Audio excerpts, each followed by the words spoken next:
Assalamualaikum warahmatullahi wabarakatuh. Bismillahirrohmanirrohim. Alhamdulillahirrohbilalamin. Segala puji bagi Allah, Tuhan semesta alam. Asyhadu an la ilaha illallah, wa asyhadu anna Muhammadan abduhu wa rasuluh. Allahumma sholli ala Sayyidina Muhammad wa ala alihi wa ashabihi ajmain. Ya Allah, bukakanlah kepada kami pintu-pintu hikmah-Mu, terangilah hati kami dengan cahaya ilmu-Mu. Amin. Sahabat cerita dan makna hidup yang dirahmati Allah, selamat datang di episode ke-34. Semoga sahabat semua selalu dalam lindungan dan keberkahannya.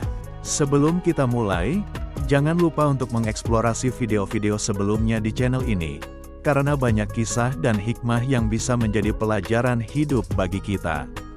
Hari ini, kita akan menyelami kisah dan pemikiran seorang tokoh besar dalam dunia Islam, Jalaluddin Rumi. Beliau adalah seorang sufi, penyair, dan cendekiawan yang mengajarkan tentang cinta, ketuhanan, dan adab dalam kehidupan. Bagaimana pemikirannya masih relevan dengan tantangan zaman sekarang? Mari kita simak bersama episode ke-34, Menemukan Cahaya Hati bersama Jalaluddin Rumi, Hikmah, Adab, dan Tantangan Zaman. Sahabat, kita mulai dengan sedikit biografi singkat beliau. Jalaluddin Rumi, atau lengkapnya Maulana Jalaluddin Muhammad Rumi, lahir pada tahun 1207 di Balkh, kini Afghanistan, dan wafat pada 1273 di Konya, Turki. Beliau berasal dari keluarga yang sangat religius. Ayahnya, Bahauddin Walad, adalah seorang ulama besar yang membimbingnya dalam ilmu agama dan tasawuf sejak kecil.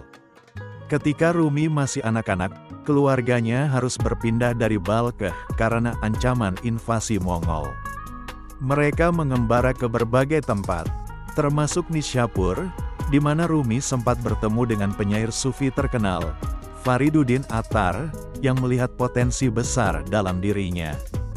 Dalam perjalanan panjang ini, keluarganya akhirnya menetap di Konya, Turki, di mana Rumi melanjutkan pendidikan agama di bawah bimbingan ayahnya. Setelah wafatnya Bahauddin Walad, Rumi meneruskan pengajaran sang ayah dan mendalami ilmu tasawuf. Ia kemudian bertemu dengan Samsuddin Tabrizi, seorang sufi misterius yang mengubah hidupnya secara spiritual. Dikisahkan, dalam pertemuan pertama mereka, Syams bertanya kepada Rumi, siapa yang lebih mulia, Nabi Muhammad atau Bayazid al-Bustami? Pertanyaan ini mengguncang pemikiran Rumi dan membuka cakrawala baru dalam pemahamannya tentang cinta ilahi. Karena kedekatan mereka, banyak murid Rumi yang iri dan menolak kehadiran Syams, hingga suatu hari Syams menghilang secara misterius. Peristiwa ini begitu mengguncang Rumi hingga ia mencurahkan perasaannya dalam syair-syair yang akhirnya menjadi cikal bakal karya besarnya. Pengalaman ini membawanya pada pemahaman cinta ilahi yang mendalam dan melahirkan banyak puisi serta ajaran sufistik yang mendunia hingga hari ini. Sahabat cerita dan makna hidup, guru-guru dan perjalanan spiritualnya diantaranya Bahauddin Walad ayahnya, yang mengajarkan dasar-dasar Islam dan tasawuf dengan metode pembelajaran yang menekankan pada pemahaman mendalam terhadap Al-Quran, zikir, dan introspeksi diri. Ia juga membimbing Rumi dalam pengembangan akhlak, ketekunan dalam ibadah, serta pentingnya hubungan spiritual dengan Allah melalui refleksi dan kontemplasi. Samsuddin Tabrizi, seorang sufi misterius yang menjadi guru spiritual Rumi. Pertemuan mereka terjadi di Konya, di mana Syams menantang pemahaman Rumi dengan pertanyaan mendalam yang mengguncang jiwanya.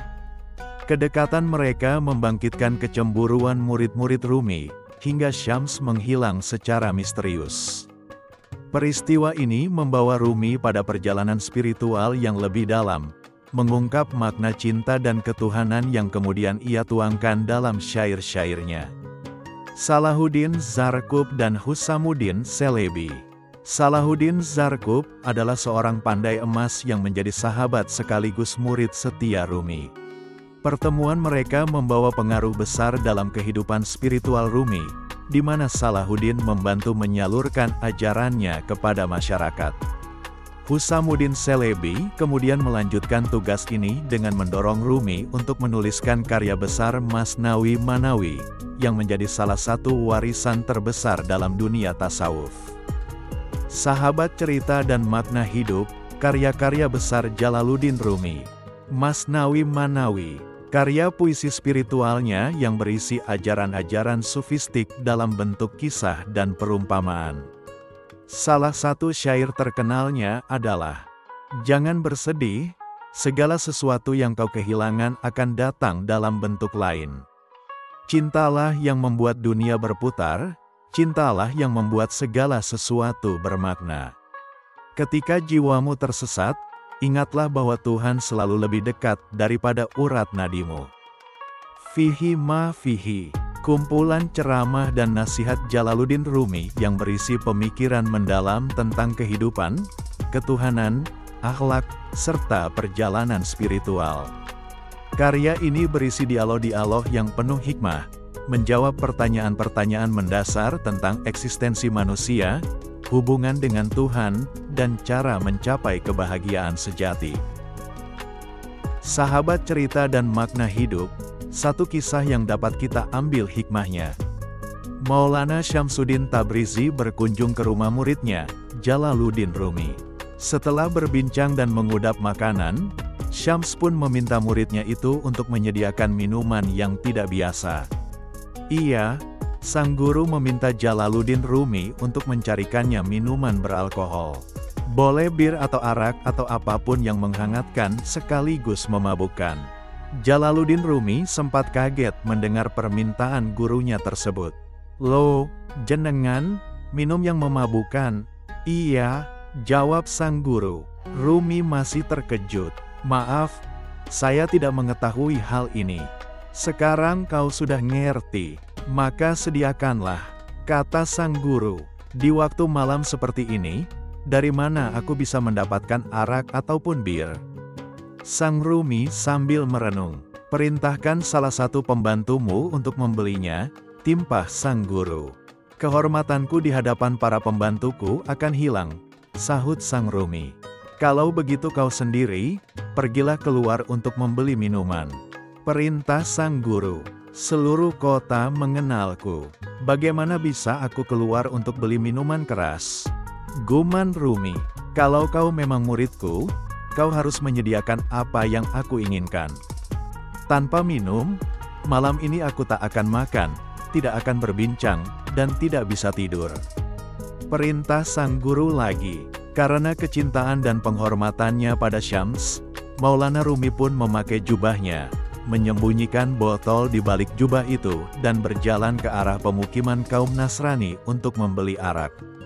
Sebelum ia masuk ke pemukiman tersebut, tidak ada yang berpikir macam-macam terhadapnya. Namun, begitu ia masuk ke pemukiman yang identik miras, beberapa orang terkejut dan akhirnya menguntitnya dari belakang. Para penguntit melihat Rumi masuk ke sebuah kedai arak. Ia tampak membeli dan mengisikan arak ke botol minuman. Kemudian ia sembunyikan lagi di balik jubahnya lalu ia keluar. Sejumlah orang yang menguntit, diikuti terus oleh orang-orang yang jumlahnya bertambah banyak. Jumlah massa kian banyak, hingga sampailah Maulana di depan masjid tempat ia menjadi imam bagi masyarakat kota. Salah seorang yang mengikutinya berteriak, "Syekh Jalaluddin yang setiap hari jadi imam salat kalian, baru saja pergi membeli minuman." Orang itu berkata sambil menyingkap jubah Maulana Rumi. Khalayak melihat botol yang dipegang Maulana. Orang yang mengaku ahli zuhud dan kalian menjadi pengikutnya ini membeli arak dan akan dibawa pulang. Orang itu menambahi siarannya. Orang-orang bergantian meludahi muka Maulana dan memukulinya hingga serban yang ada di kepalanya lengser ke leher. Melihat Rumi yang hanya diam saja tanpa melakukan pembelaan, orang-orang semakin yakin bahwa Rumi memang bersalah. Massa tidak kasihan untuk terus menghajar Rumi, hingga ada juga yang berniat membunuhnya.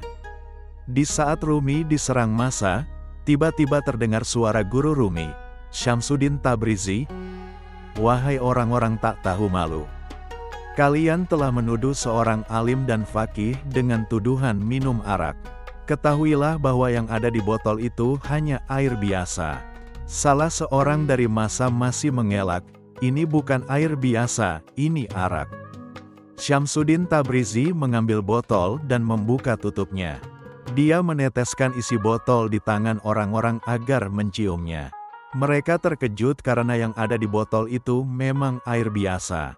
Mereka memukuli kepala mereka sendiri dan bersimpuh di kaki Maulana Rumi. Massa berdesakan untuk meminta maaf dan menciumi tangan Maulana Jalaluddin Rumi hingga pelan-pelan mereka pergi satu demi satu. Kepada Maulana Tabrizi, Rumi berkata, "Malam ini kau membuatku terjerumus dalam masalah besar sampai aku harus menodai kehormatan dan nama baikku sendiri." "Apa maksud semua ini?" tanya sang Rumi. Tabrizi tersenyum kecil. "Agar kau mengerti bahwa wibawa yang kau banggakan ini hanya khayalan semata. Kau pikir penghormatan orang-orang awam seperti mereka ini sesuatu yang abadi?" Tabrizi balik bertanya. Tabrizi kembali melanjutkan, "Padahal, hanya karena dugaan satu botol minuman saja semua penghormatan itu sirna dan mereka jadi meludahimu, memukuli kepalamu dan hampir saja membunuhmu. Inilah kebanggaan yang selama ini kau perjuangkan dan akhirnya lenyap dalam sesaat. Bersandarlah pada yang tidak tergoyahkan oleh waktu dan tidak terpatahkan oleh perubahan zaman." Pesan Tabrizi pada Rumi. Sahabat cerita dan makna hidup, Rumi mengajarkan bahwa cinta kepada Allah adalah jalan tertinggi dalam kehidupan. Ia mengatakan, "Dengarkanlah seruling ini, bagaimana ia meratap." Ia menceritakan tentang perpisahan. Makna terdalam dari kutipan "dengarkanlah seruling ini, bagaimana ia meratap." Ia menceritakan tentang perpisahan, adalah simbolisasi kerinduan manusia kepada Tuhan. Seruling dalam puisi ini melambangkan jiwa manusia yang terpisah dari sumber asalnya, yaitu Allah. Seperti seruling yang diambil dari batang bambu, dilubangi, dan ditiup hingga menghasilkan melodi yang merintih, manusia pun mengalami perjalanan spiritual yang penuh ujian dan keterpisahan dari fitrah asalnya.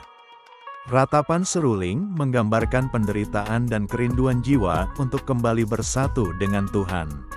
Pesan utama dari kutipan ini adalah bahwa kehidupan dunia hanyalah persinggahan sementara, dan kebahagiaan sejati hanya ditemukan dalam kembali kepadanya dengan hati yang bersih dan penuh cinta ilahi.